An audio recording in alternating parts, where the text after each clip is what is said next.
তো hello guys, আমি নতুন একটা ভিডিও নিয়ে চলে এসেছি তোমাদের সামনে। আজকে রান্না করব ইলিশ মাছের দারুণ একটা রেসিপি। এখানে কাজু আর পোস্ত বাটা আছে, এখানে কাঁচা লঙ্কা, সর্ষে বাটা, যেখানে আমি একটু জল মিক্স করে রেখে দিয়েছি। তারপর কড়াতে দিয়ে দেবো তেল, কালো জিরে, সর্ষের তেল অবশ্যই। তারপর মাছগুলো দিয়ে দেবো একটা করে, মাছটা একটু ভাজা হবে খানিকক্ষণ। তারপর আমি কাজু আর পোস্ত বাটা যে পেস্টটা আছে সেটা দিয়ে দেবো। দেখতে পাচ্ছি আস্তে আস্তে হচ্ছে, একটু ভাজা হবে। তারপর আমি কাঁচা লঙ্কা আর সরষের যে পেস্টটা সেটা দেবো। রান্নাটা মাছটা একটু ছোটো বাট ভালো ছিল, খেতে দারুণ টেস্ট ছিল। আর হ্যাঁ, তোমরা সকলে আমার চ্যানেলটাকে সাবস্ক্রাইব করে দেবো অবশ্যই করে। আমার নতুন ভিডিও এটা এই চ্যানেলে। আর আমি মাছটা খানিকক্ষণের জন্য ঢেকে দিয়েছিলাম।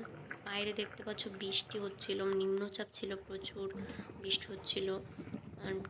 খানিকক্ষণ ঢেকে দিয়েছিলাম, ঢাকার পরে দেখতে পাচ্ছ দুবার ঢেকে দিয়েছি। মাছটা অলমোস্ট হয়ে গেছে। দুটো কাঁচা লঙ্কা চিড়ে দিয়ে দিয়েছি, মাছ প্রায় হয়ে গেছে। আর হ্যাঁ, ইলিশ মাছ খেতে কে কে ভালোবাসো অবশ্যই কমেন্ট করে জানাবে। ইলিশ মাছ আমার ফেভারিট, আমার ভীষণ ভালো লাগে ইলিশ মাছ খেতে।